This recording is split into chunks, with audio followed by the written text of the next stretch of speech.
Kita mesti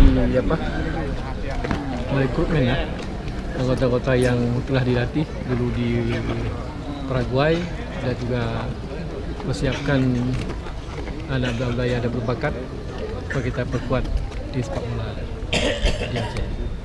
Kita harapkan begitu seperti yang kita harapkan.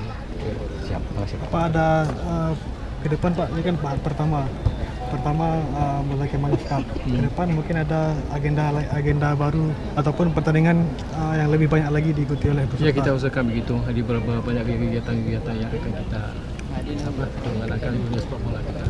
Berarti berkelanjutan terus Pak? Iya, ya Pak. Mudah-mudahan begitu. Siap, semuanya.